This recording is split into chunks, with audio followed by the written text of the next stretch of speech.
some people like, is this too new age or hippie? Or and other people like, is this a Christian thing? Oh no, do I belong here? There's like a lot of stuff going on in the room, but trying to find the through line of our shared presence and our shared desire to connect.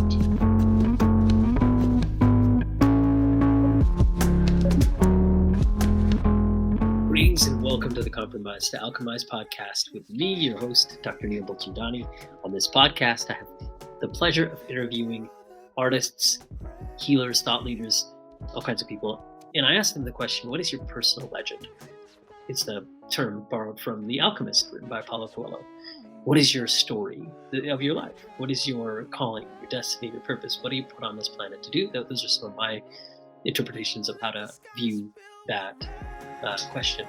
I also love asking people, what are the practices that you have in your life that keep you on that pursuit of continually knowing and continually exploring and renewing what your purpose is? So we go into that on many of these. But you know what? This one is different. Here's why. Because first of all, I've had Michael Gungor on before, and we delved into that. But, you know, when I have someone on for the second time, what I at least am efforting to do, if I've already had them on the Compromised to Alchemized podcast, is I want to ask them a little bit more, perhaps into what it is that they do, more into that craft, more into that part of their lives. So to not get abstract, I asked Michael more about his tour. He just got done with the tour, the Mystic Hymnal Tour, where he traveled around, and this is the first time he's ever done it. So to really just touch briefly in one way on his bio, I laugh because I just did a version of this intro, and it was reading from Wikipedia and reading his bio, but I realized quickly there's just too much info there. So Michael Gungor is known, right? Many of you know him, and if you don't, you listen to the last podcast interview that I did with him. It wasn't that long ago, so it's really phenomenal to see what he's done. He's a phenomenal musician. I mean, I love his music, and I've listened to his songs from way back, and then now I listen to his latest. It's just really amazing. If you dive into his podcast called Aliveness, it's so cool to hear. Like you get to know like what went into each song, and you hear different iterations of it. And for me, I just really enjoy that. To me, it's similar to Sleeping at Last, and actually that Ryan, who is the one who does that, knows Michael, and so I feel similarly when I hear more about what went into a song. It gives me more appreciation. It's like poetry as well when I find out what's behind the lines, just like music lyrics. So Michael is a gifted singer, songwriter, musician, composer, all kinds of things. He's had Grammy award-winning, nominations before, and he is a podcast host. He not only has the Mystic Hymnal Tour that he has done, and he's hit up a lot of these cities, but he's also continuing it. And so coming up, you'll hear more about it, or you tune into his website and his accounts. You'll see he's got more coming out where they're touring different cities coming up in the fall. So stay tuned for that. But yeah, enjoy this episode where we get to talk about his tour, this new venture of touring with the purpose of communal music, just for gathering. Just he says it in this conversation, in this interview, but he really just built this sort of, let's just say he put this tour together, and he's going out there because he just wants to really connect with people. Personally, he wants more of that, and also he really, I think he's very humble in saying that this isn't his most excellent work or anything like that. But I think he explains that with this, his intent is to create an opportunity for people to feel heard and to be able to really enjoy their own singing and their own gifting. So you are in for a treat, I feel. This conversation was really fun. I really look forward to seeing what you think about it. So without further ado, Michael, I mentioned a couple, which we, talk about a couple episodes. One, the one that I did with him, but he also um, interviewed Pete Holmes on his podcast. They were friends, but he also had an interview that he posted recently on his Liturgist's podcast, talking about comedy as liturgy. For those of you that don't know, you know, lit, I'll let Michael explain this more on the podcast episode. You can go check it out. But it's uh, practice and convergence and there's so much more that they go into. And so for me, I actually got really excited because even though this was a episode from a year ago that he just recently posted, I had really felt that consciousness, while it is um, an alive place for me to delve into in our conversations, so is comedy. So is just humor, laughter, joy.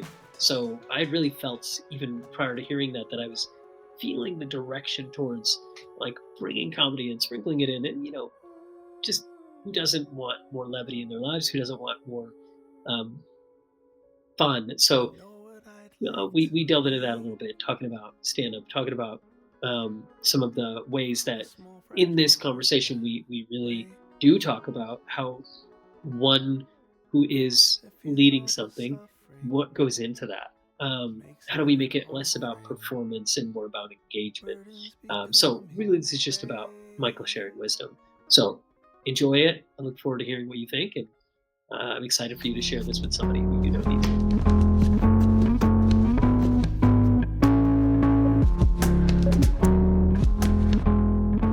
Welcome back to the Compromise to Alchemized podcast. Michael, it's been fun to have not too long of an interlude between the two episodes. So you might have the record for the closest together guest. Well, thank you for having me back. It's good to be here. Yeah. Well, I mean, I have I've had so much fun. I've like listened to some of our episode, and I've been rocking out "Smokeless Fire" as Mhm. intro, so I hear that song a lot, and it's just a good song. But I kind of wanted to start off just going many different directions with our conversation, maybe to frame it up. We did your personal legend and kind of that theme that I love hitting with my podcast, but I also have been really focusing on consciousness and how to explore that, which we delved into. And then I've been really feeling like just need more comedy in my life. And so feeling like what are the waves of consciousness that can come through comedy? Or then I want to come back to music and the fact that you just are coming back from quite an epic tour with Mystic Hymnal. So I'm excited to chat about some of that and what just what it was like and how you're doing after such a tour. Yeah. Is that where you want me to start? With Yeah, this? maybe I'll say I also loved your episode. Okay, so I love the fact that you posted the episode you did with Pete Holmes on your podcast. Yeah. Loving this, and I didn't catch it until I listened to it again, but it was from like a year ago. Yeah. So, but it just felt like fresh. So, Oh, good. the fact that you guys were talking about comedy as a form of liturgy was pretty cool. I really love that, and I hadn't really thought of that with my like feeling of like exploring consciousness through comedy. Mhm. So you're somebody who to me feels like has a lot of joy um, in comedy. I feel like I was really enjoying hearing that in conversation because I could hear you two as friends talk, but I could also hear you so appreciate like the importance of Yeah. joy and laughter and comedy in life. Uh-huh. And so, but to circle back to like the liturgical theme of and even like what inspired you to do this tour. But yeah, can you share like first of all, how did you feel having come back from that tour? And what are some moments that really like stood out to you? This was such a fun tour. I haven't toured in a while, so being on tour was a fun kind of throwback to how my life used. I used to live so much of my life on the road, and it's been a while since I've been on the road. And we tried this one in an RV, which I've never done. I've actually never Mm. even heard of a different band doing that. I'm sure they do, but uh, loved the RV like hippie bus life. We had these kind of wild. There was like four of us um, on in this RV, and we would just drive around to these really different kind of places because this was the first Mystic Hymnal Tour ever. So Yeah. most people were like, "What is this?" And some of them were like in churches and art spaces and different kind of spiritual centers. One was in like this kind of murder shack up in the mountains. So we're like, "What is this?" It was terrifying, and it kind of ended up awesome.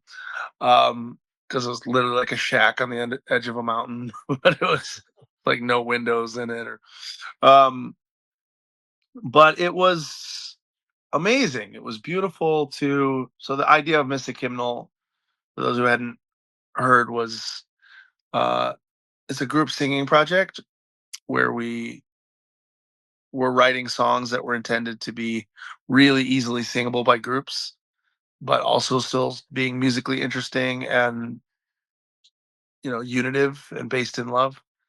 And so it's kind of a spiritual thing that was happening. I think there's something that happens when we sing together uh, that's really profound on a number of different levels. Like, we've seen that uh, choirs that sing together, their heartbeats start syncing up. And Mhm. um, when they do brain scans of people listening to music or participating in music, there's just so much going on. Everything lights Mhm. up. It's like Yeah. there's uh, these ways that we co-regulate our nervous system together when we're making music together, singing together, yet alone whatever's happening spiritually and like in our sense of connection, uh, emotionally and like soulfully.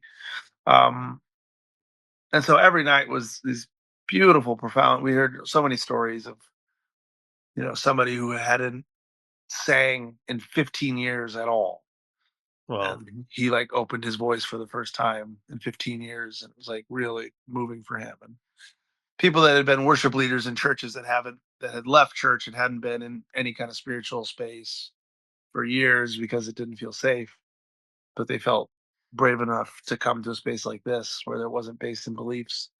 Yeah. um and just gorgeous, gorgeous stories every night, bridging these different worlds of seeing like hippies dancing with old Lutheran ladies, and it was so fun. um at the aftermath of it though was like, I was actually surprised at how tired I was, especially after the first leg of it. We kind of had a little break in the middle of the month. Um, I was surprised because it was so fun Mhm. that I felt like I was getting stuff out of it every night, and just that it was really fun. But the very last night of the tour, there was a group of therapists that came up at the end, like three therapists, and they're like, "This was amazing. We just want to make sure you have some plans to take care of yourself after this." Uh-huh. Because you're holding a lot of space in this event. Like Yeah. um, it's very gentle. It's very like starts with most of them would start with like me inviting people to just hum. Like I'd come down, start a circle in the middle, and just can we like gently start feeling what it feels like to have our voices online. Um, and there was a lot of stuff that was moving through people, just turning, the shame that gets collected around our voices Mhm. and our expression and our creating and our playing together. Um, most of us forget how to play, even though all of Mhm. us as kids play. And so there's a lot of shame, a lot of stuff that happens. And so holding the space for the release of all that was more demanding than I expected on Mhm. some level, and even than I knew was happening. But I could feel it in the aftermath, like, oh wow, I just kind of conked out for a while. I had a little Yeah. um so I was more exhausted than I thought I would be, but it wasn't a bad exhausted. It just, but I think there's also something I actually asked. I had to ask AI about it one day because like, what's happening in my brain because it didn't really make sense to me. But why am I so crashed out right now?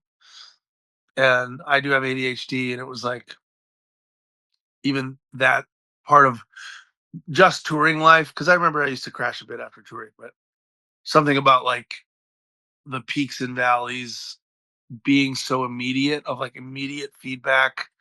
I'm doing all this work, but then there's like this immediate payoff of Mhm. people's response right in the room, Yeah. and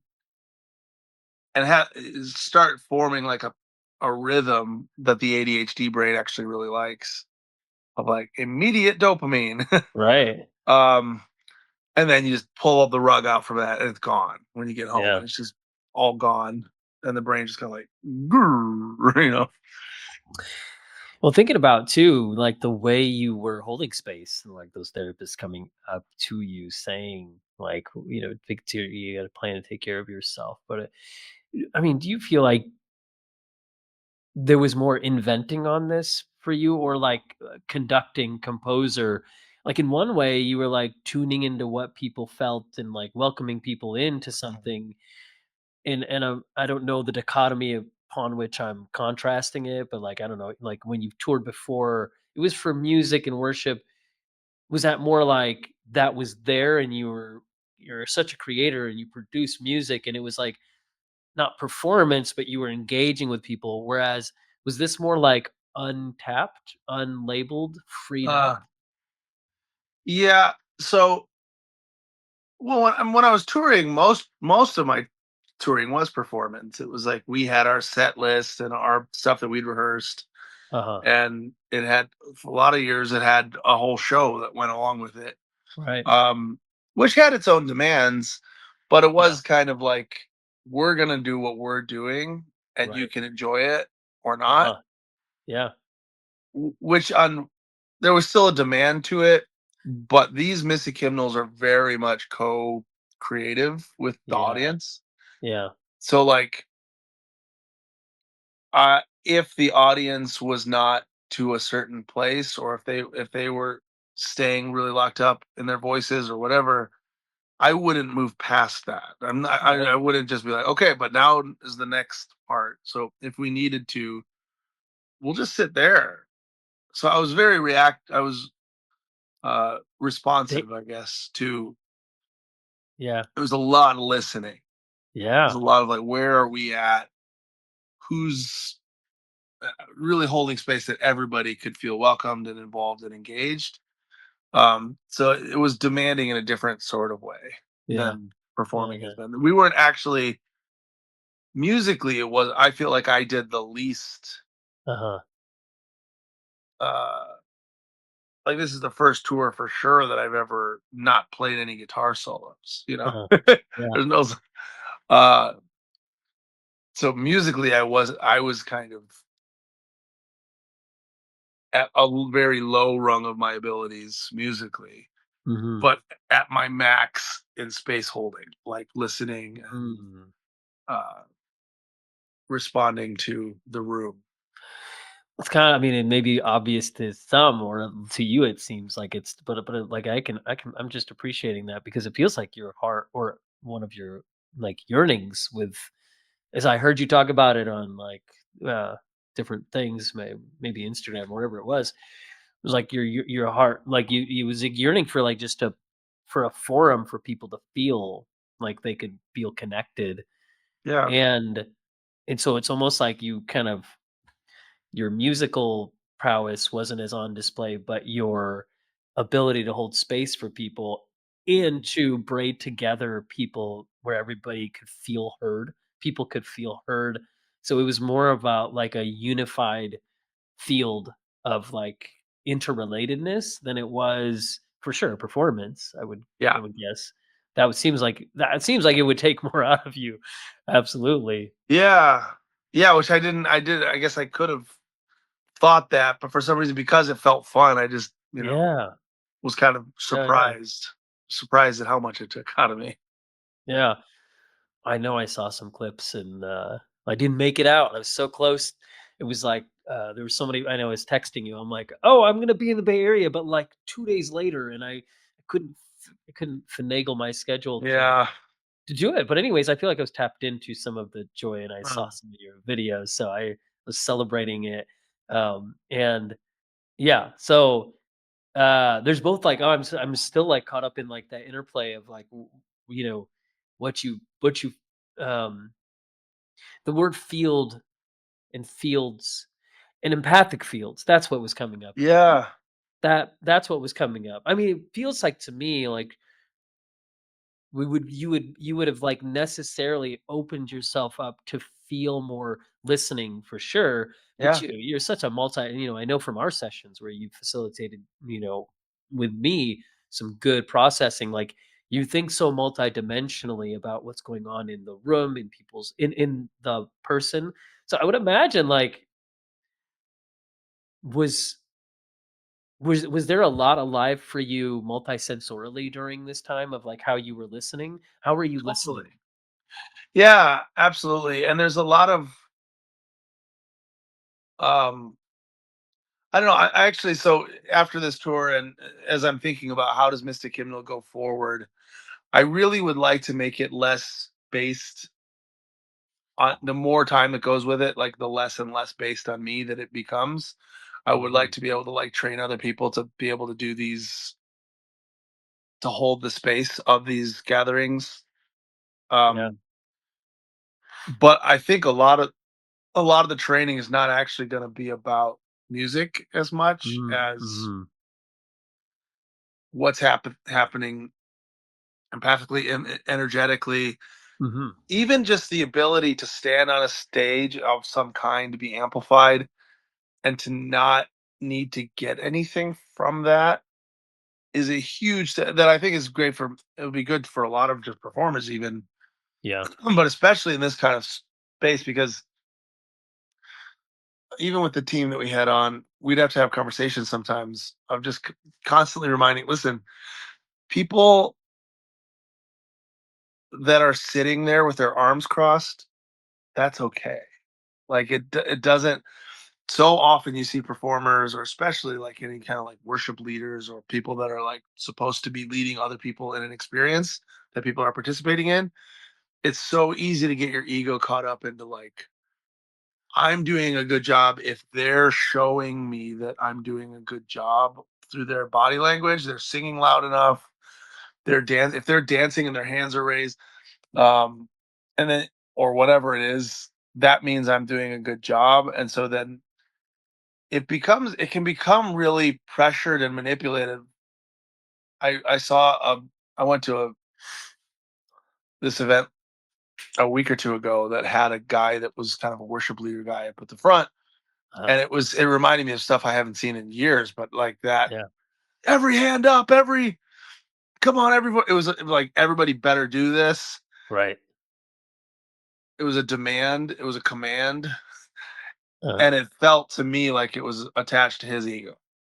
It's like, you think that if I do what you say, you're getting something out of that. You're getting some kind of reward, or it's like you're doing a good job. And so to let all that go and be like, really, you're doing a good job if people feel safe being themselves, is not something that I've seen much in that kind of training of that kind of space. Where it's like, Mhm. if somebody feels safe enough to be completely numb here and completely jaded, beautiful. Thank you for being as numb as you. Thank you for being as uninterested as you are. And then over here, but it's not, because then there's this other person over here going crazy, and that's totally Yeah. fine. Yeah. This girl's over here crying and dancing, and this, and you can be like that too, and that's beautiful. And I haven't. This has been. I haven't seen a space like this Mystic Hymnal space that we've been creating that actually has room for all of that Mm. in as broad of a way. Like, it really is a safe place to be as crazy as you want to be, or completely as silent and still as you want to be. And there's not, I'm not judging it. Mhm. I'm just here inviting you to sing if you'd like. And if Yeah. you don't want to, I respect you. Yeah. So um training other people to hold that kind of space is something I'm interested in, but it would be it was tapping more. It wasn't my musicality that was being stretched at all. It Hmm. was like, Yeah. can I not attach what I'm doing in this space of all these people to, can I not try to like make this about me and what I think a successful experience looks like? Um, can I just honestly every moment honor where these people are at and see their divinity? And that's a different kind of thing to do as a space holder than to Yeah. try to. It's easy to get everybody on some level. You can learn the tricks to get everybody to obey you Right. and to Yeah. have little micro yeses until you can get them to do whatever you want, really. If you're good at music, if you're good at speaking, you can use the tools of propaganda to get a crowd to really do whatever you want them to do. Um, but to have the skills, but to not use them for anything but allowing people to find presence with each other and with themselves and with whatever the divine is, uh, is an incredibly beautiful and rewarding experience, but also takes some cleaning house of it. In my case, it took a lot of years of cleaning house in my own egoic system to be able to hold that space. Yeah. Yeah, that seems like it requires a lot of someone to. It's kind of like the super simplistic thing is like I remember for me, I sang for many years, but then I got yeah, other instruments were fine, but the ukulele, when I started to really get into the craft of playing the ukulele, and then I started to like match singing vocals while playing it really dexterously. That Mm. was hard. Once I Yeah. did, I'm like, oh, okay. Now it's like, oh, how hard? Why did I think that was hard? Oh, because there's a lot happening with your fingers and with your voice. And so much to the same, it's like, well, you still have somebody who needs to know how to usher people in with instruments and voice, but yet at the same time, all the other instrumentation and like the emotional and the Yeah. multifaceted empathic senses, like that's a lot to navigate with what you said. It's like feeling like you're not attached to people's responses or outcomes, you're untethered and you like take away any of the onus of responsibility off of people because there's no performance per se. There's no like, you must perform this way because we must get to a charismatic or emotional or like consensus response of applause or like state change of audience, right? You're like just authentic connection and knowingness, which is very different as a goal. Yeah. And I think there's something kind of regardless of the field, maybe in art, even comedy, going back to comedy, of like when what the person is doing is connected to me, the audience, but not pandering or dependent on me in some way, is when I love it the best. When it's like, even a good comedian that is like knows that they're going a little beyond what the audience is ready for, Yeah. or I always respect that as a creator, or like, and so that's not, in this case, it's kind of the opposite of that, where it's not like I was not going beyond what they were ready for, but I wasn't attaching the is almost opposite in that I could have gone farther in some ways musically Yeah. or Right. emotionally or what, but not needing to, because in some way I didn't need their approval. I don't know how that's, it's kind of opposite of what it sounds like. In that, because I know this feeling of being on a stage, Yeah. and it's like I want them to be happy. Yeah. And I want what gets unconscious is I start doing the things that make me feel like they're happy. Yeah. And I can start manipulating in a way that's like, if they're all now smiling and jumping up and down, I did a good job. Yeah, I might not have thought that. That's kind of unconscious, but it's easy to lean what we're doing, how we're holding space, to unconsciously be trying to get something from that, but instead to like trust trust them, Yeah. Yeah. I'm seeing that. What you're to saying. trust, and to trust the work, and to trust um myself, and to be like, I can have the experience that I want to have, and you can have the experience that you want to have, and we can trust that somehow that connection is going to be true, and that I don't have to do anything to manipulate it to happen. I can follow what feels alive and what feels true. I don't have to push it beyond a certain point. I don't know. There's something just uh,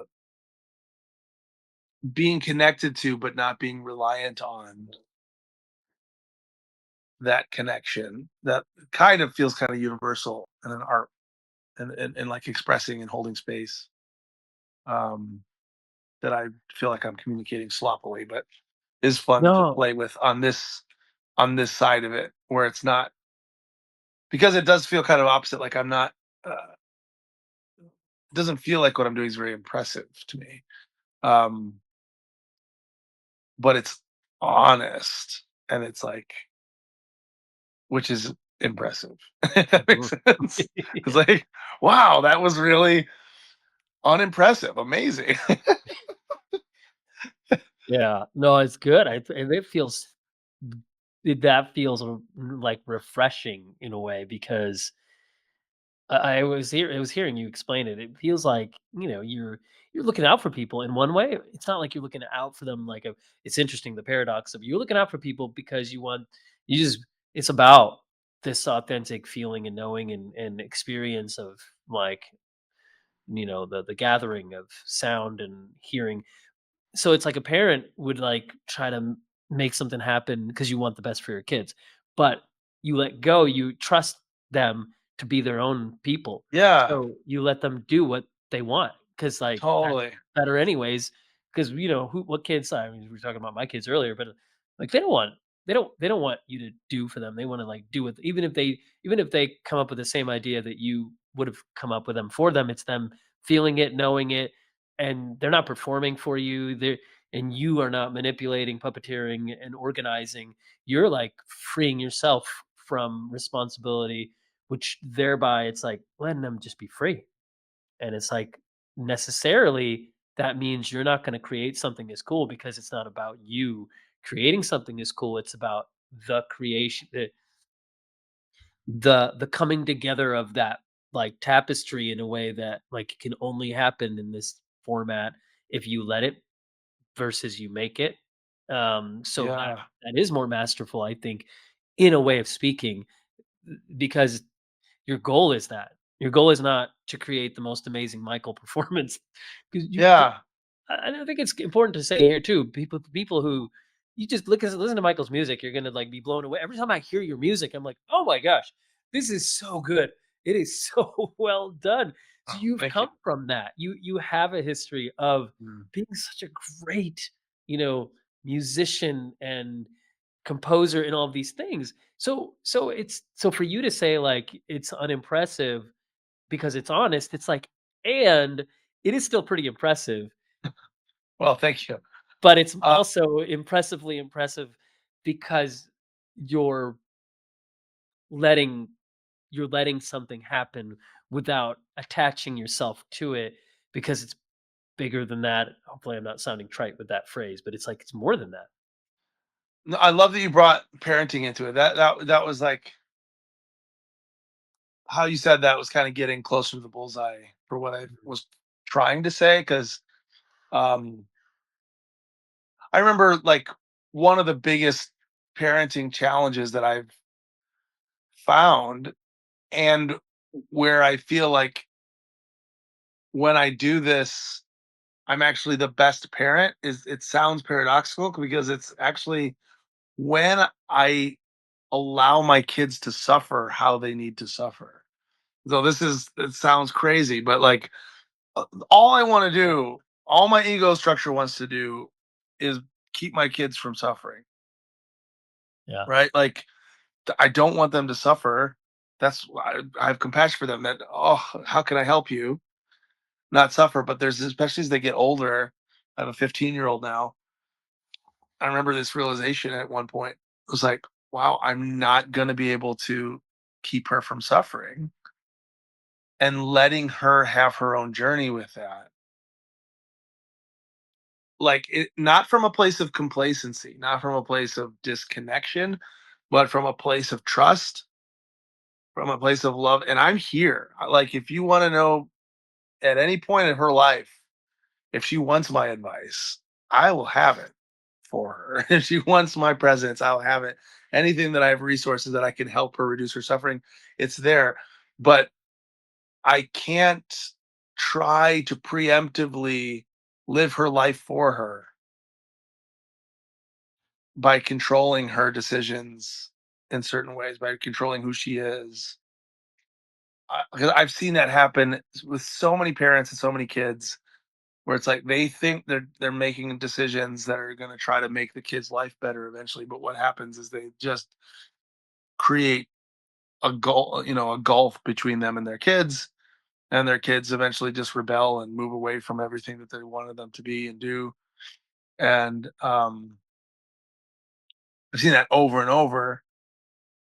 And when I've seen, like, I think one of the best things my dad ever did is, as not one of the best, one of the parenting things that I think he did a really great job in this certain circumstance that I've taken note of was one time he was like, "Hey," when I was in junior high or something, he's like, "If you ever want to smoke a cigarette, let me know.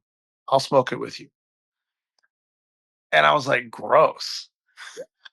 And I still have never smoked a cigarette. Mhm. Because it's like I didn't have to push back against that. I didn't have to rebel against that. It's like, Yeah. why? I want to smoke a cigarette with my dad. That's dumb. Um, there was something about the opposite Mhm. thing. And so really allowing your kids to be who they are without trying to change that. And again, that's not disengage. There are some things that you Yeah. have to step in as a parent because to me, I make sense of that. Like, I think someday you will be upset if I don't step in here. Right. But Yeah. there's an energy to it and an approach to it that to me is fundamentally about letting them go rather than trying to control them. Um, and that same thing applies to how you're holding space with the room, like actually letting them be who they are, Mhm. Mhm. actually letting the moment be what it is, actually letting this note, even in playing music, like, can I play a solo? If I'm gonna play a solo, can I trust this note to be what it is? And that I don't have to try to fill what could have been just this one note full of life with 10 notes just because it's faster and more impressive sounding. Or, like creating from this trusting what is. There's a paradox about that because in creating, we're creating something new, but like trusting whatever it is in this moment, I think it just has a different kind of feeling to it than this creating from lack or holding space from lack. Mhm. Yeah. Yeah, I can see a nuance there. It's like you're creating in a way with like an well, I mean, I don't know if the right word is hope or expectation, but the allowing for the possibility of someone or someone's to expand fully into who they are in that moment, take up as much space as they need to and they want to, versus like putting a cookie cutter, sheet of dough, put a cookie cutter down, piece of Yeah. shape. There's like, yep, you're only going to have this much space because this is what my cookie cutter is. Versus like I don't know what the other version of that is like. Oh, one person did, it's um there's an allowance, or like it's almost like this the modulation switch is on you and not them. It's like it's also very contrary to like you it's can't help but hear the famous echoing words of, I am less, or I am nothing so you can become more, like John. Yeah. So it's like you're not negating yourself. You're in fact, but it's the switch, right? Because it's how many times I've heard that switched into we can't shrink. We must become more so others can become more. But actually, it's like if you are who you are fully without any prescription upon yourself, then you simply are. And then what is the simply are of the people that you're with when they're allowed to, because I think that you're an interesting position when you lead something, in which you did, and that you are a leader. People do know you're a leader, that Mm, you are this leader of this tour, or at least one of them, right? But so people will mirror you to some extent. mm, So it's almost like you're portraying what you hope what others want, is like just be without an attachment to the product. So it's like a complicated thing that I'm saying, but it's really simple before my words. But it's like I know that no matter what, like you can't take yourself away from people modeling themselves after you. But it is like important to say, like, but if you make it so clear that you're not the model, like, people look through you to something else, which is us, you all, like the group, the conglomerate, or the unified field, and the so I also wonder, like, what I think I was going to go back to this, and just so people can, or me, Neil, can understand, but also people, like, what were you seeing, like, in the room? Like, what was yeah. it like? What were you seeing happen? I guess physically, but also in that empathic, ethereal, telepathic Yeah. Yeah. world. Um, well, I love to answer that, but if I could just mention the cookie cutter thing, I really loved that. When you said that, Yeah. I felt the difference between that approach to like force reality into your construct. This is the shape that my reality needs to have.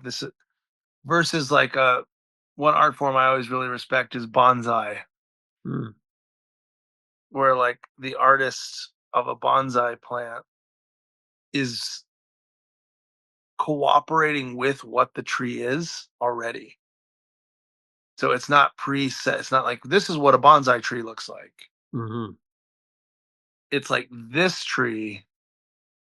Wow, if we just bent this branch a little bit, not break it, not not force it, but just invite it this way with this little branch a little bit and this one over this way, what can happen as you kind of cooperate with what it is? mhm. Beautiful. I Yeah. love that as an image of creation rather than a cookie cutter that just says, okay, because then the world that we're engaging with, it's the difference of a living world and a dead batch of dough. And what do you feel like when you're in relationship with somebody who looks at you like you're a dead patch of dough, you know, for their purposes?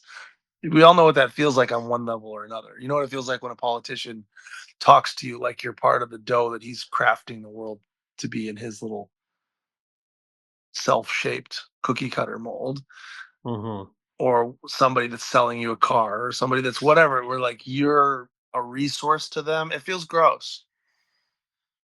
But when you can be in relationship with somebody who's not disengaged from you, but cooperating with you, co-creating life with you in a moment. You're laughing together, you're coming up with bits together, you're creating stuff that like that to me is the most beautiful way to live and to create. So when I'm looking out at the room, um my first there's all sorts of cues about who this room is that are happening in every moment, from where they sit when they first walk in to how loud they're talking together to it's just a thousand things, most of which are going to be unconscious, but I'm getting a feel for it right away. But I'm also really making sure I'm staying connected inside. So I'm very at the beginning, especially like because a lot of times we're going into a show out of a sound check, out of we've been loading in all day. We drove in, we got there, it's been crazy. People are coming in. Is anybody going to come to this? Okay, there are people coming in. Is the sound working? It would be easy to just go, okay, are they into this and totally lose Yeah. sensitivity for my own insides Mhm. and all the stuff that's been going on. So I try to there sometimes I leave for a minute after all the noise and I just will walk around the block. I'll go find a little empty corner in the wherever we're at and just feel inside and just like what's alive here and get make sure my sensitivity on all the layers of my own being is online. So then when I walk in the room and can feel all this stuff happening, because there's again a million things happening, that I'm not responding to that out of a lack in here. Um, but that I can just meet it where it's at. So I like starting I would usually start with the context of what we're doing here. And even that, I'm watching, are they laughing? Are they smiling? Are they quiet? Or do they seem nervous?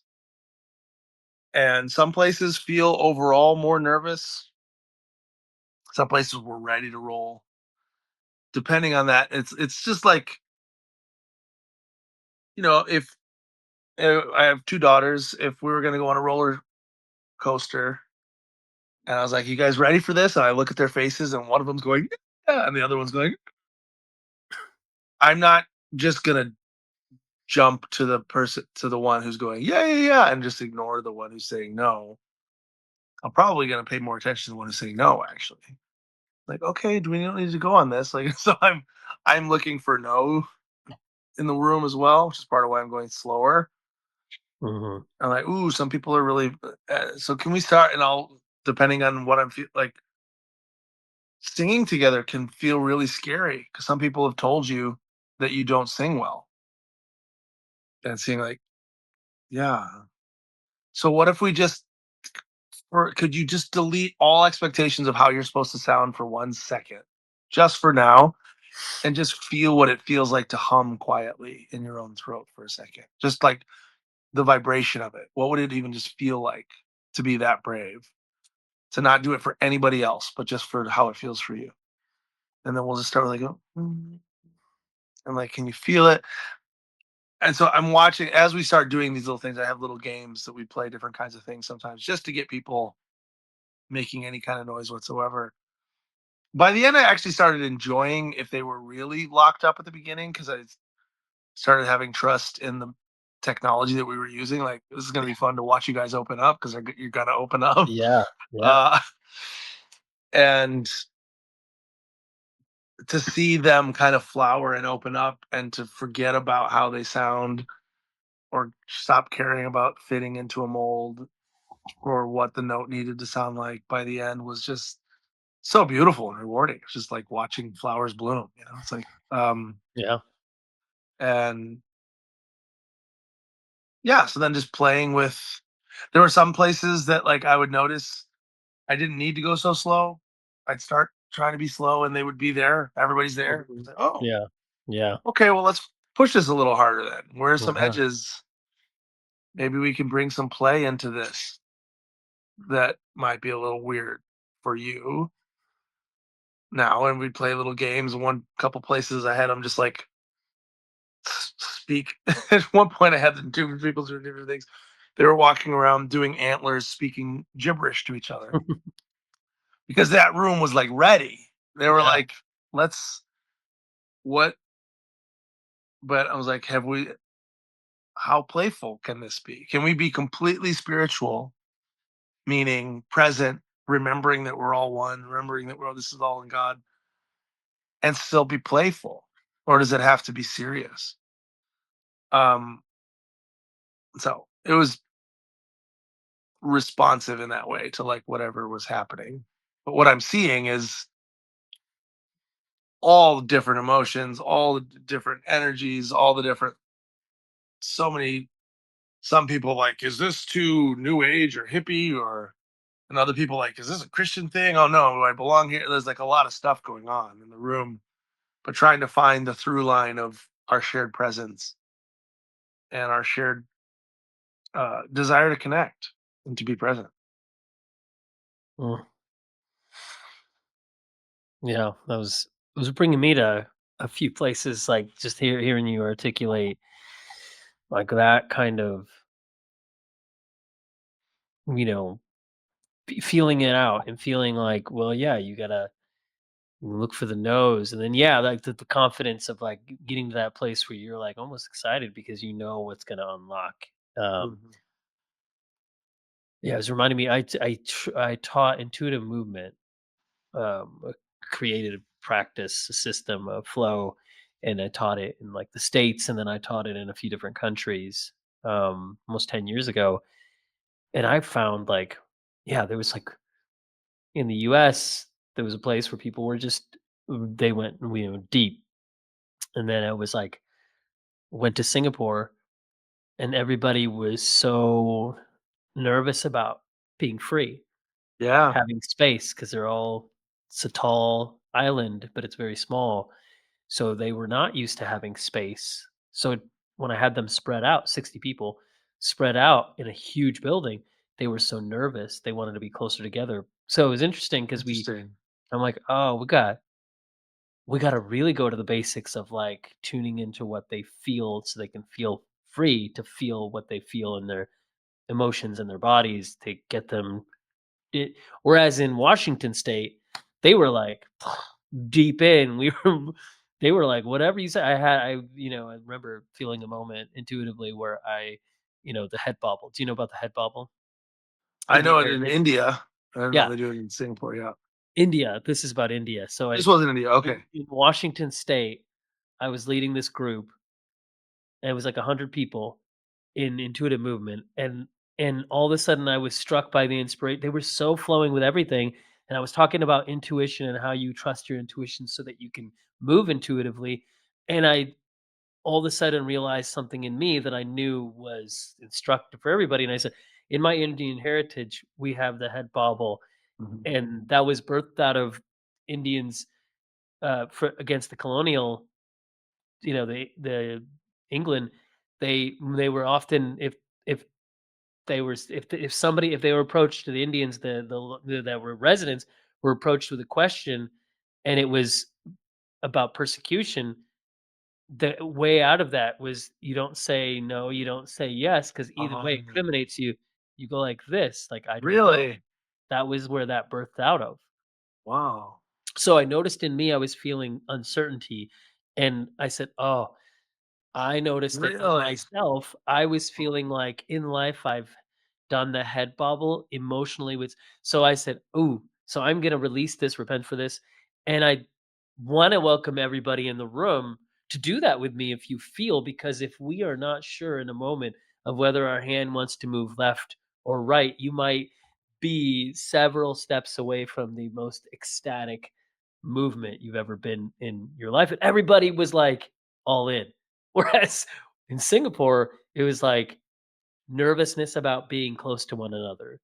So we had to start with, Yeah. what do you feel? And if you feel what you feel, what do you feel in your bodies? And so look to the person next to you, and people stopped feeling nervous about feeling their feelings and letting themselves emote with the person next to them. So I'm like way different. Um, it was the same goal to teach the same thing, but it was way different. So I was just remembering how different it is when you go to like different ethno groups and that kind of thing. And there's another thing is I taught my Floor of the Mouth tour across the states. That was like 10 years ago that I taught intuitive movement. Last year I taught my Floor of the Mouth course to practitioners in different places. And I'm on my third round where now I'm teaching organizations that are their own microcultures how to learn. So I'm finding it's like so interesting to go on tour, but my kind is not music, and it's teaching and healing art.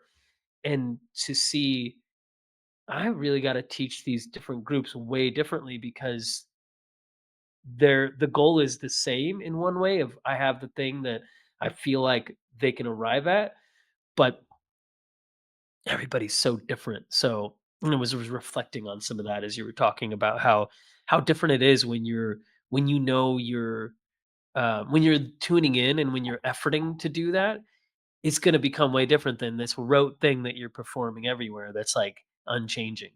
And it's like some people can get unsettled. I've had some people feel like a little unsettled that I'm not doing the same thing over and over because that's what people are Yeah. used to. But I'm like, I will be painfully customized and unique and different because I trust by now we're gonna arrive at where I know you need to be as a group versus you're gonna do this dance move that everybody's always doing because it's repeatable and trustable in one way. Yeah. Beautiful. I mean, it's interesting to like hold the tension between um knowing roughly a shape that can be really helpful of like here's some things that we can do, technologies that we can use that are helpful, but not as something that happens when we get to that cookie cutter point Mhm, that it literally becomes like this solid metal like uh destroyer of aliveness if we hold it too tight. mhm, um but it can't be if it doesn't have any solidity, if it doesn't have any structure, it just kind of like if it's just water, it just kind of like flows off the pan or whatever, so like mhm, having the tension between, no, I actually have a real invitation. mhm, That's a kind of a directionality of that I'd like to play with a group of people without making it so rigid that it uh, becomes artificial. Is maybe some of the art form of like responding. It's like again that um, bonsai kind of idea. Like how do I participate with a living system in a way that's flexible enough to realize that this is a living system that I'm engaging with without so losing myself in the, oh, okay, well, no, if because we can also become, I've seen, like there's a difference between there's a difference between an edge and self-betrayal, and there's a difference between trauma informed and completely fragile to the place where we're not even willing to take a risk in inviting an edge and inviting some kind of like discomfort, because discomfort is part of what it takes to grow and heal and create as well.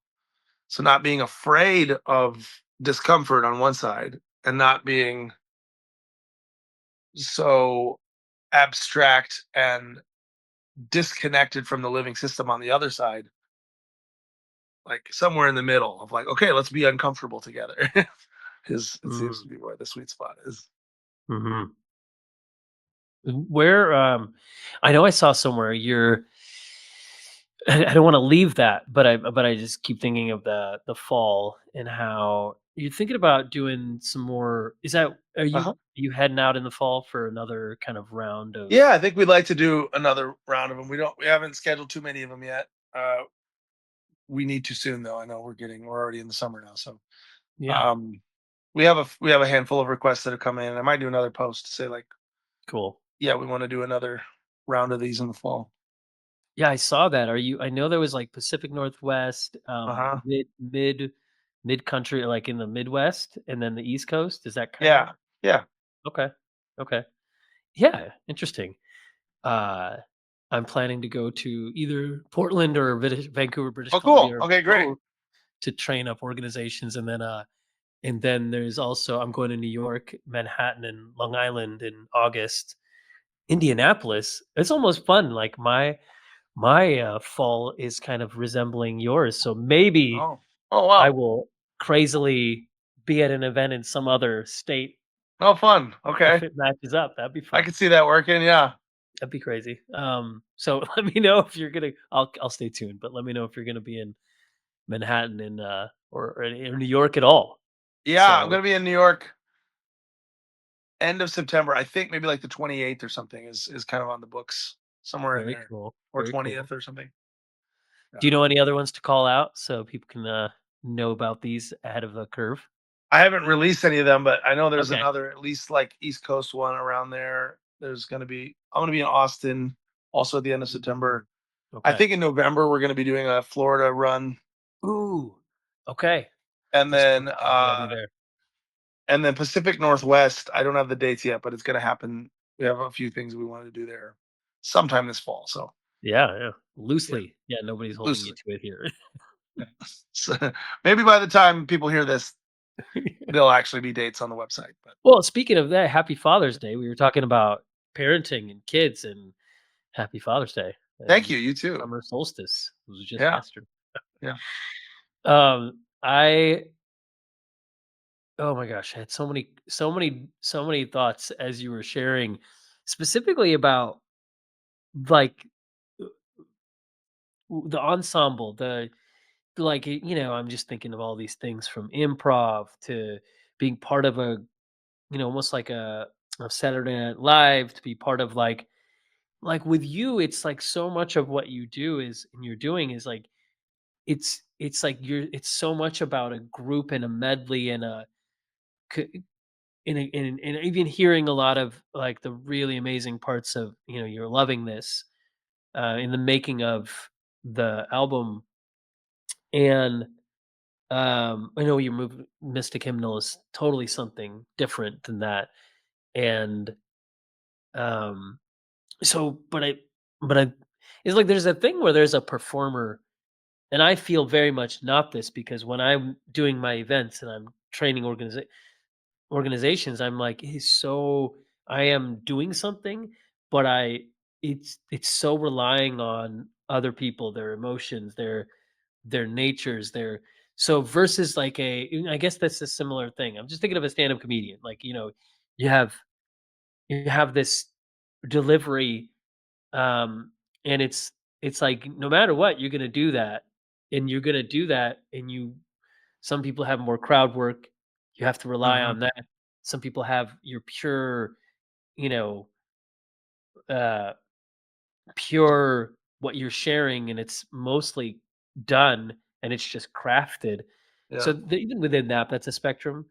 But um, it's kind of like when you open yourselves up to being reliant on the way people will receive something, it feels riskier in a way, because you kind of throw yourself into a continuum that isn't just you, um, and it's like you allow for both the possibility of more to happen, but you also allow yourself to be more influenced by others in the interchange.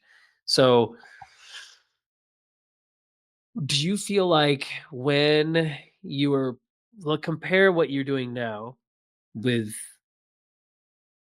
what you just did, Mystic Hymnal, to what you were doing before with performing, how did you manage all of the thoughts, feelings, and empathic sensations that you were experiencing then, if Hmm. there wasn't as much of necessarily like an outlet for it, or was there?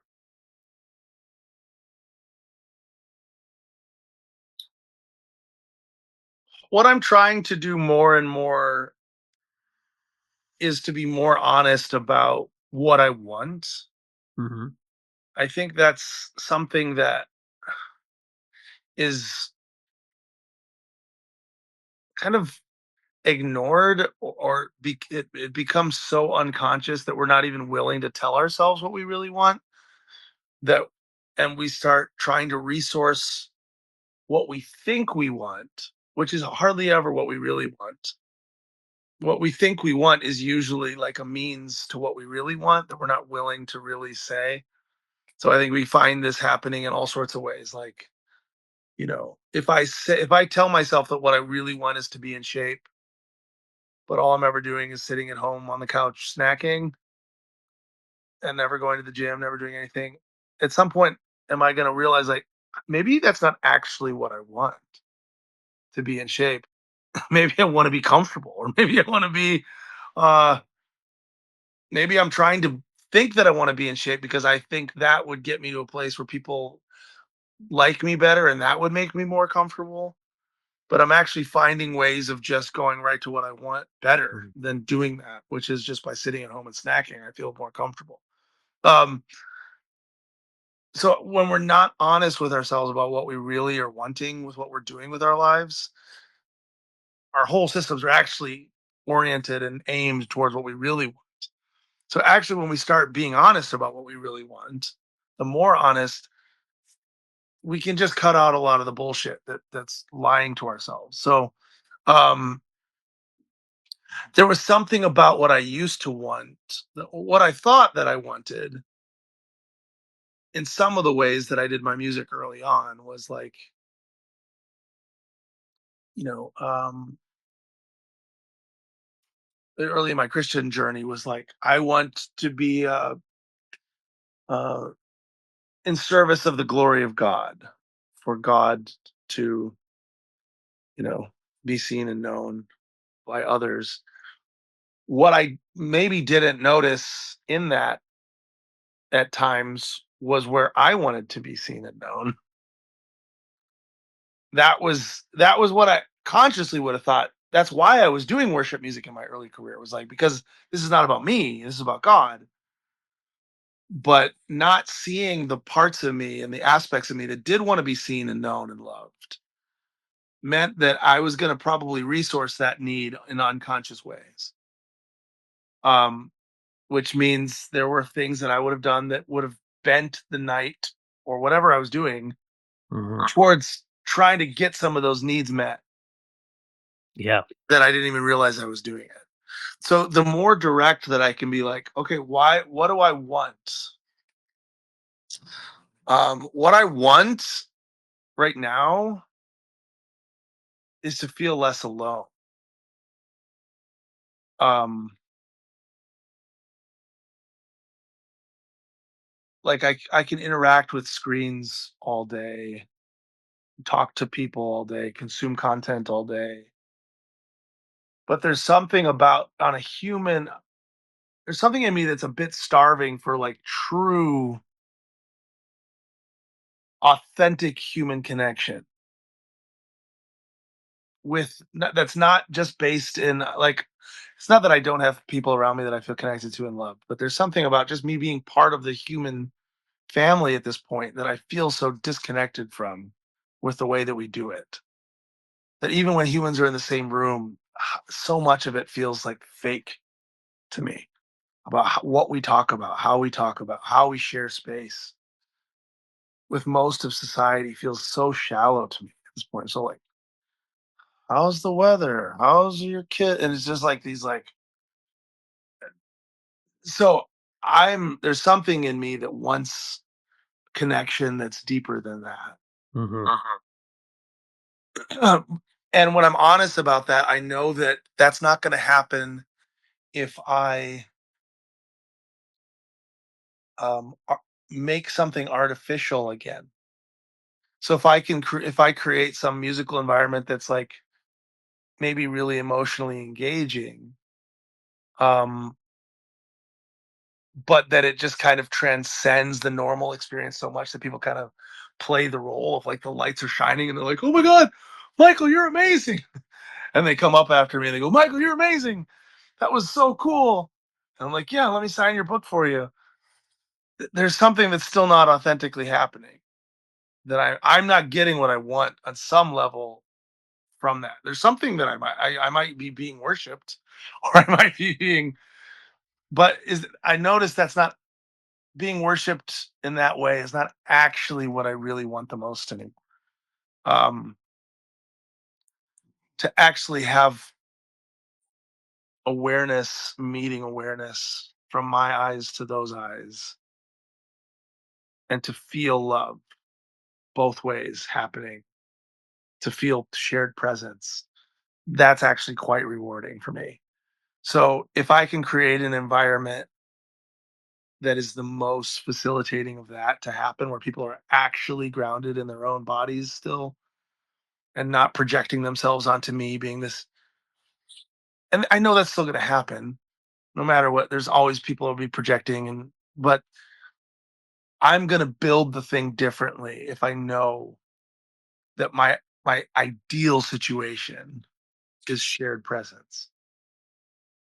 I'm going to build the whole thing differently than if I unconsciously am seeking attention and adulation. Um, so that's, I think, what at the heart of what's different about how I used to do everything Hmm. and how I'm increasingly building more what I'm building now is I really, um,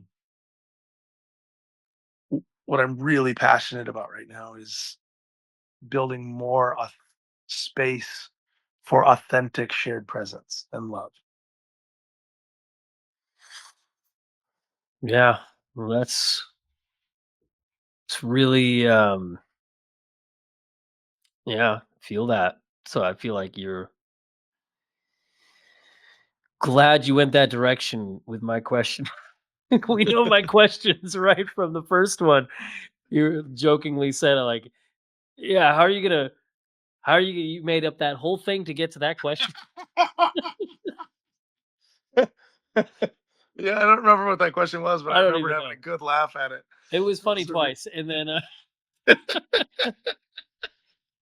we kind of flipped it. You took like my question and you went to a way deeper thing that was really poignant, but it got right at the heart of.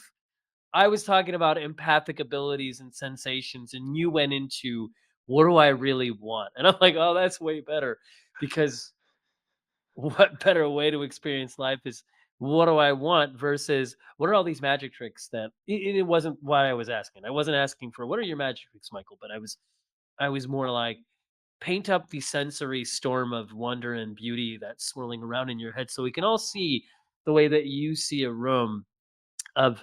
musician but better than that, you told me who you are as opposed to who you were. Well, but see Which to me that's what I heard more in your question. Like underneath your yes, question, exactly. I felt you trying to see me and trying to understand me. So I was like trying to just go to what I felt like you might be asking. Well, so you remember more of the first conversation because you're like, Neil, I'm gonna parrot you, and I'm just kidding. Like you're like, I'm gonna go to what you think. I'm gonna go to what you think you need. I'm gonna go with as a parent, Neil. I'm gonna go to what you're trying to get at. So I mean, maybe a little bit of preaching. No, I'm just kidding. You didn't do the opposite of what you said you're doing. You let me flourish, and the question that was a seedling Mm, become the plant that it was becoming.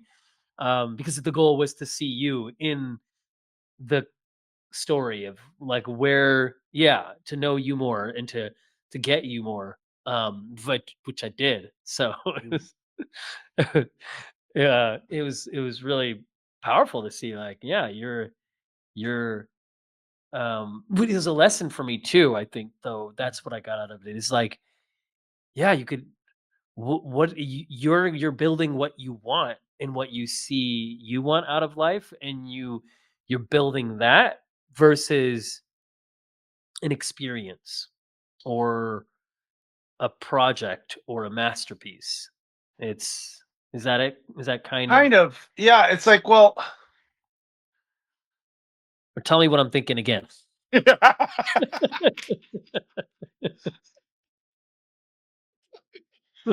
um well, it's kind of like the meditation where we're trying to separate the thoughts from the sensations Mhm.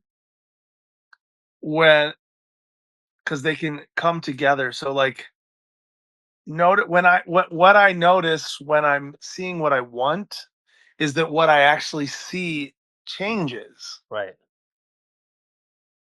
So like you could be asking about the experience, but if so I could say I see this person, and it looks like they're buckled up in their throat and their mouth is closed, and it looks like the energy wants to come out of their heart or something. But that looks different if I'm looking at that like, how am I going to get this person to open up? How am I going to Mhm. get this person to break open? That looks like a problem Yeah. in that situation. So I don't even know how to say, like, how do I describe that if I don't notice that what I'm wanting is to have authentic connection with that person, or to shared presence with the shared being, but that I know is in that person that's in here too. If I look at it from there, the buckled up isn't actually a problem. The closed mouth, the desire in the heart that wants to come out is actually just part of the aliveness of that person, and more than that, it's a part of aliveness of me, because I'm noticing this, that's being noticed in me, and the desire to share presence with that cannot try to, if I try to overrun that or conquer that, now I'm not even seeing that as shared presence, I'm seeing that as a problem. Okay. As Yes. Keep going. So noticing the situation, noticing um an event, the work, from a place of lack, from a place of I'm going to try to resource this to get something from it. I'm not I'm going to see it I can describe the same externals, but if I don't notice the internal orientation that I'm looking at it from, if I'm looking at this from shared life, or if I'm looking at this as a threat or a resource outside of myself. Um, if I don't notice that fundamental orientation towards my experience, towards life, then I'm just gonna, anything that I say is gonna be lying about it on the surface Mhm. anyway. It's like I'm just tricking myself into thinking that I'm doing a good job facilitating a group, and wow, I was really powerful. My empathy was really powerful right there in opening that woman's voice up. Um, I accomplished my mission, and at the end of the day, if that's what I'm gonna be empty because I didn't get what I really wanted in the first place, which was true, authentic, shared presence and love. She became an object in my world to conquer, as Yeah. opposed. Yeah. That's so good. Oh my gosh.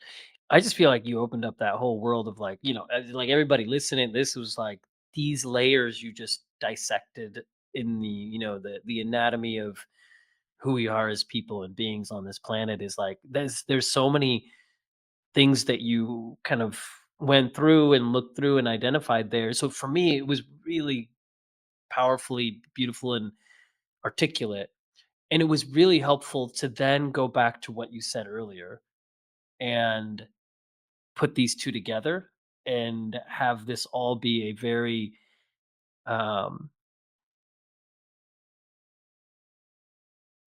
a good treatise, if you will, on, like, how to not be colonial and how to not Mm, conquer and how to not appropriate and how to not like objectify a person and how to not polarize and how to not other a person and how to not transactionalize this experience. Like this person has this thing, and if you can solve it, then you solve it, and that person feels this way, you feel this way, and you've buttoned up this thing instead of the way you talked about it in the beginning, which was like you want this authentic place of connection. So it's like really, I think that is very delicate and good and beautiful. And it's in fact what it to me sounds so attractive in going to an experience or like going to an event or going to living is I can't stand when the other things happen. When within mm, myself, when I look at what I've done, or mm. in moments when I can slip into this, or in environments where this is just done so much, is like without knowing it, there's all this objectification and conquering and conquest. And it's like, what are we doing? Like I Yeah. think to me it really spoke of too, like when you were talking, I'm like, oh yeah, I get it. You're really speaking of oneness and like Mm. it's like we need to know ourselves within the continuum of one. We can't all just be a glob of Yeah. nothing. We are a glob of everything, but it's nice to know when you take like a bunch of Play-Doh and you mash it up, it's like there goes the whole thing. You don't even need any separate containers anymore because now you have all the colors smashed in one. Good luck getting that to separate. Yeah. But it's like, isn't really the goal to not be able to separate? Isn't the goal to like become so homogenous in a good way that we like like I think that like I really feel like you went to the goal of empathy, to the goal of the telepathic. It's like so that if wouldn't it be beautiful if we could feel so much what others are feeling that we can't even feel that it's not us feeling that? Because then Mhm. we're fully there and not separate from a Um, pain someone else feels. There's something in that that makes me think of that. so I love why I talk about non-duality sometimes Mhm. as a like using those words rather than just oneness. And I sometimes talk about oneness, but Yes, I like the non-duality. there's something that's like oneness. It can be one side of a duality because oneness versus separateness Right. is a duality. But the Ah, nature of yeah. reality isn't actually one of those answers. Yeah. Non-duality says like the true reality is it transcends that spectrum. Mhm. It transcends that dichotomy. It's not We're not a ball of mixed up Play-Doh that's Mhm. undifferentiated, nor are we actually separate from each other. Mhm. Somehow the non-duality of reality is that the oneness is distinctness as well. Like it's kind of a yes and in a way that transcends the mind. And so um you said something that I wanted to come back to. Was it after the Play-Doh or before the Play-Doh? It was before the Play-Doh. Um well, it'll come back if it comes back. But I think that there's look having that colonial thing that was in there. Uh-huh. Yeah. Yeah. The conquering oh, even going back to the bobblehead thing, the bobbling, the way that you talked about that, like there was something interesting about noticing both the uncertainty and the problem that that can cause of living life from this kind of uncertain place and also having compassion where that started from, Yeah. knowing what that it actually serves a purpose in the system. Yeah, I love that. um that can Mhm. help you approach something like that where you can notice the bobbling in your own being and notice where the lack is coming from and meet that with compassion and care and healing and Yeah. growth Yeah. without judging it. So it's one thing to do that. I think the easier place sometimes to start doing that is actually outside of ourselves, or like when you notice we can actually start having compassion of when somebody else bobbles their head. Yeah. You don't have to go like, "What's wrong with you?" Right. You can have compassion like, "Oh, you're probably doing that for a reason." Um, the hardest training ground, I think, or the biggest growth where these things happen, were to not be colonial. The end healing of that is within ourselves. Yeah. How do I not colonialize all the different parts of myself to be like, come on, no, we don't get angry. No, we don't. We're not mean. We're not ever cranky or whatever. We're a good person that is present and open to. And then some part of us comes up that's not that, and we're like, we colonialize it, like we cookie cutter it, shut it down, Right. repress it, project it. But when we can actually find anywhere that might feel exiled, that might feel alienated, that might feel coping, and it doesn't behave in the ways that fits the colonial narrative of who I am or who we're supposed to be, that it's not met with violence and uh, conquering it, but with seeing it, loving it, trusting it, Ooh. meeting it, Mhm. not trusting it to. adopt its strategy as the strategy, as the end all strategy, but to like know that it's probably doing that for a reason and Mhm. to meet it there. So the more that we do that with each other, the more that we can do it with ourselves, the more that we do it with ourselves, the more that we can do it with each other. And I think it's in that that the non-duality thing gets clearer because um in a weird way, just like the oneness and the separateness aren't actually at odds, somehow they go together in non-duality. So does um noticing the ways that I'm exiled or that I'm living in ways that I don't necessarily want to live, and accepting that, noticing the desire to not be this way and allowing the desire, allowing that to be something in that weird, what sounds like a contradiction. Mhm. Non-duality can actually encapsulate all of it and allow it to be in a way that it can find harmony then. Because when you click back into the non-duality, um, the greater context kind of, it resolves the tension in a more harmonious way. So like, uh, if we were cells in a body, if Neil and Michael were two cells in some other body, we would have all sorts of dualities that wouldn't apply unless we didn't know we were in a body. Like certain cells are dying. Which cells are going to die? Which ones are going to be born? What is this job versus that job? If we don't see that they're actually part of some bigger whole that's bigger than cells can even understand them to be, there's going to be all sorts of problems and wars and like, oh no, reality is really messed up. Look at all these cells that are dying. But when you kind of like find the greater context that actually doesn't make the dying and birthing of cells at odds, they're actually part of the same living system that makes a body possible.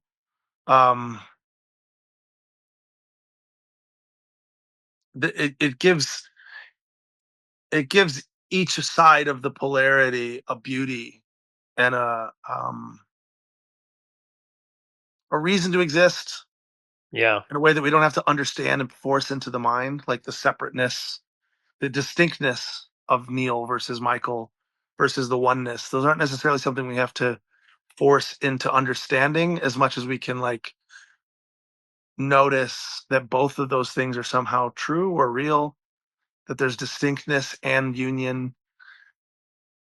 And in that way, when I go into a room and I can go, there's resistance to this and an acceptance of the resistance of this. When you somehow say find a way to allow both to happen, it does kind of just automatically click you into a bigger perspective. And it's from that bigger perspective that all of it can be loved and harmonized and integrated.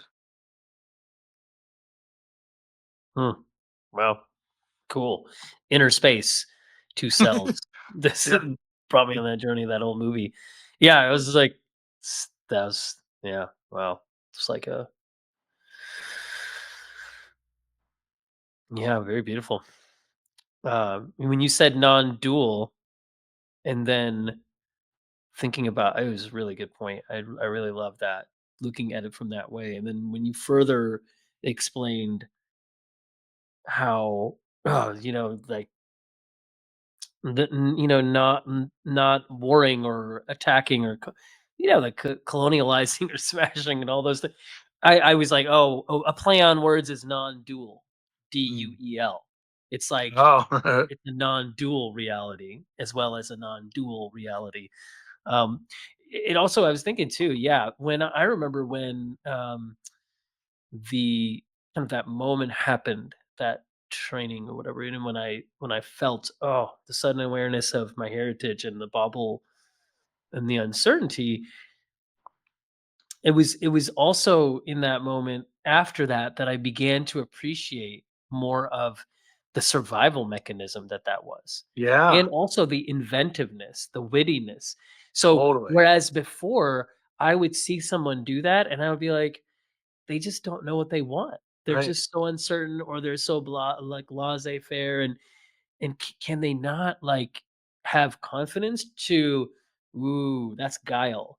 That's actually um a very clear sign of like a wittiness and a wittiness and an ability to understand how to make it through a situation, because there's a survival there that will lead you to something better. So Mhm. I did vilify at first that kind of bauble, Yeah. but uh, that kind of moment with everybody allowed me to see the beauty in it. And kind of like, capoeira, the Portuguese developed that as a, as a martial art, but they, you know camouflaged it as a dance so that it wouldn't Mm, be recognized as a martial art. mm. Interesting. So it's kind of like this move was just a harmless move, but yet it was a very intelligent way to avoid persecution. That Yeah. so even when I would see people do this after, I would see joy in them. I would be like, "Oh, I see a Interesting. little bit more of the joy in what they're saying." Not like Uh, afraid and I don't know anything, more like, "Ha." Like, "Ha yeah. ha. I'm actually smarter than you think, even though you're the one." They were being colonialized, right? So I think it's a really good point that you made, that I was like, "Yeah, glad you brought that up." Um and also I couldn't help but see, like, you were IFSing that move, right? Within India, Mhm. the parts there. Ah, that's a really cool macro way to apply parts theory or like internal family systems to Yeah. like a people group that, is not uh profiling them, but more like that movement and that nature is not like, we can be thankful for that. So yeah, that's Yeah. that's Yeah. cool. I I really like, so this book that I'm writing, that the working title is Within the Shape of Love. Mm, Um, it really looks, especially the first half of the book, looks at this two different um ways of orienting towards reality. One is the an homage to Yeshua, who said the kingdom of heaven is within you.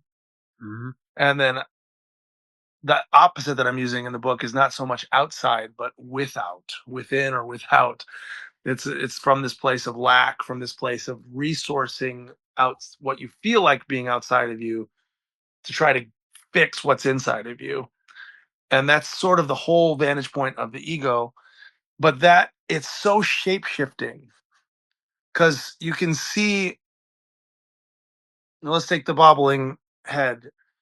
Maybe you notice it and you go, oh, um, the without way of seeing it, the lack would be like, these people don't, my people that I came from don't know what they want.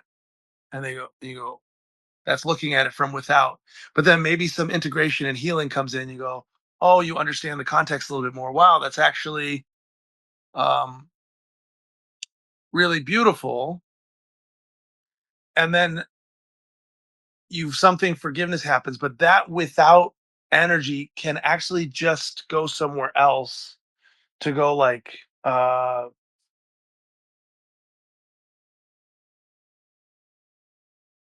don't feel don't feel any judgment. So now any judgment that you have of indecision, now you know that it came from this reasonable, um, historical, like, acclimating to some oppression. So there's some compassion for it. But now any judgment for the indecision, or what may have been, there may have been some legitimate resistance to having that be the approach for you, that now gets swept into a without perspective of like, don't judge, don't feel a certain way, don't feel angry about that, and now it's swept under the rug, and you've created a new duality, a new binary that you're not even aware of, that now you're ignoring, you're bypassing some aspect of your own experience rather than transcending into the non-dual nature of it that can be both and. You've created a new binary that goes, okay, don't feel this way, or don't judge this, or don't think this way about it. And it can just be so subtle. But Mhm. this can happen in a million different ways. Because then if you look at that and you go, okay, accept the judgment, it might come out sideways. So it's really, you start getting a feeling for this um resistance to reality, really, is what the without feeling is. It's like how it is not okay. So I need to do something about that to change it. And that, because that's what it feels like is going to make things better. It's just that's what it feels like. That's what our minds are conditioned to do. It's what our like bodies are conditioned to do. It's like on some level it really works. On an embodied level, if I feel hungry, I need to resource the world to find food, bring it in, and that works. But we do that like spiritually. We do that internally. We do that with, I feel depressed, so I need to find a girlfriend to be less lonely. I'm going to resource, pull something out of the world to try to fill myself and complete myself with what feels like it's lacking. And that doesn't actually end up working. We don't, spiritually, we don't ever actually become whole through anything external to ourselves. Mhm. This radical message of Yeshua is all of it is within you. And um so it's just, it's to get a feeling for where am I going? "Oh, okay, I've got it now. Don't bobble your head." Or, "Oh, okay, I've got it now. Don't judge bobbling your head." Or, "Okay, I've got it now. Don't be colonial." Whatever it is, it, it's so easy to sweep that other side of the duality under the unconscious rug, where now I'm not noticing that I'm still defining myself in some kind of good and bad spectrum, and I want to be on the good side of it, and I'm going to sweep the bad stuff under the rug or project it out to somebody else other than me. And anytime we're doing that, we're going to eventually create these systems that are still the same thing. It's the same colonialism, it's the same oppression, it's the same ego, just formed differently, just a little more subtly, a little more nice looking. But It's like a Taco Bell. It's what a do you bunch mean? of food items.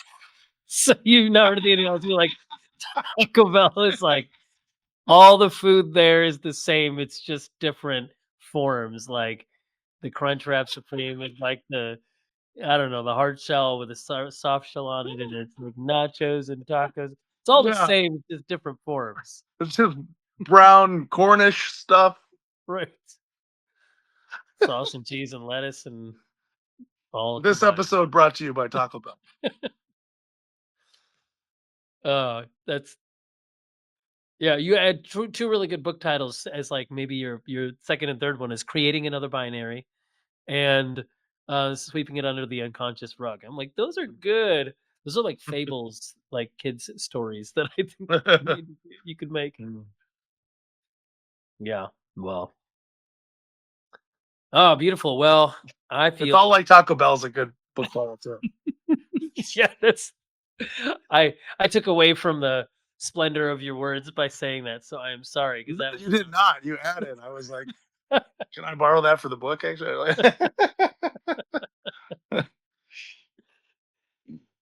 oh, Michael, this was amazing.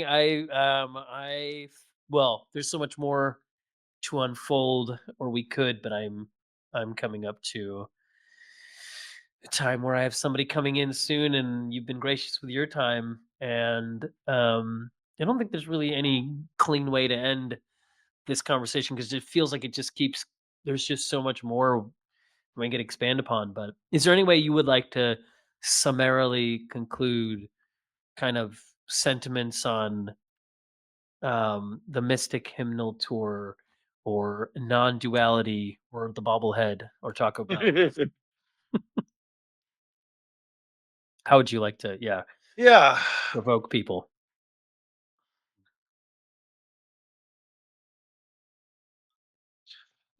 I think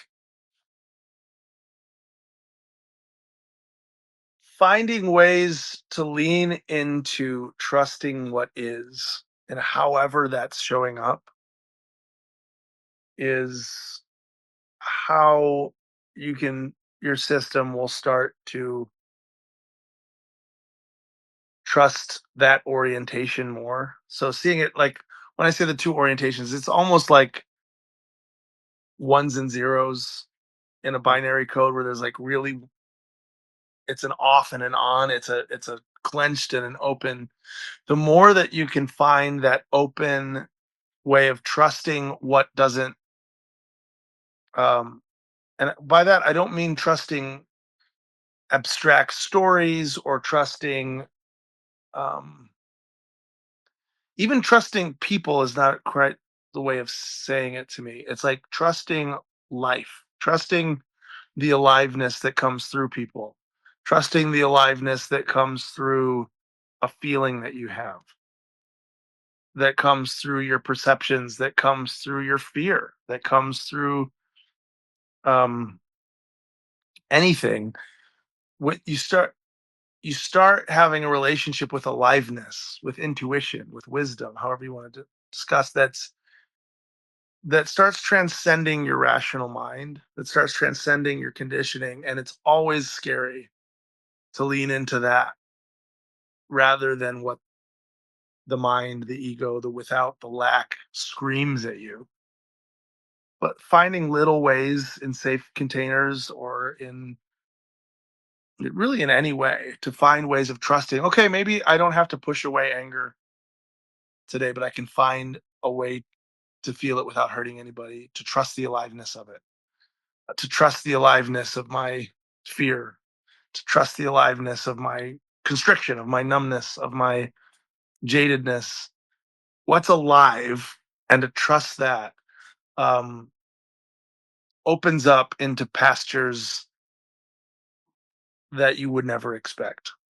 And so that's if there's anything I hope people take from this is to trust their life more, Mhm. to trust their experience, the directness of it, the aliveness of it. Again, not necessarily the abstract stories of it. Like I've learned a principle and now I'm always going to apply that same principle. That's not the aliveness. The aliveness is the hum of it, the the life that's in this feeling, that's in this thought, that's in this moment, and it it is trustworthy. I guess is what I hope people would, and that's not something that you can really believe abstractly, but I hope me saying it is enough to try it a little yourself, just even right now, just to actually trust life, that it's not taking you somewhere bad that you have to fight against, but that it actually has the best for you and that it is love. Hmm. Yeah, well said. Thank you. Yeah. Thank you. It's good to be here with you again. Yeah, good to be in the flow and yeah, really poignant. Um, really enjoyed it. So thank you, Michael, for sharing and for those, I feel like, breadcrumbs or little, step stool, um, ladder and all the good things to looking for some apertures and other perspectives. So I feel like I got that. So I'm sure people will. So yeah, thank you.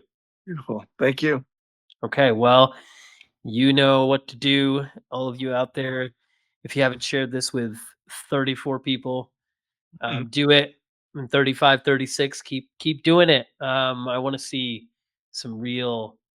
I expect this of you. Just kidding. That would be going against all we're saying.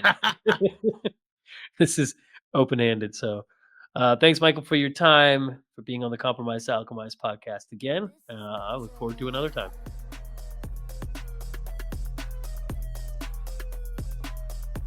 Thank you for listening to the Compromise to Alchemize podcast. Really excited to thank Jessica from Lunalux for the music, this track called Major. I want to thank Toshi, who originally did the design work for my cover art. And then I also want to thank Alyssa, my team, for podcast publishing, my whole team, including Kat, for heading up my world. And then also definitely want you all to follow me on YouTube, follow the podcast on Spotify or Apple or wherever you get your podcast, comment, give us a rating, and also follow me on Instagram at Dr. Neil Bulchandani so you can stay tuned to my latest. Thanks so much, and you have an amazing day. This is major.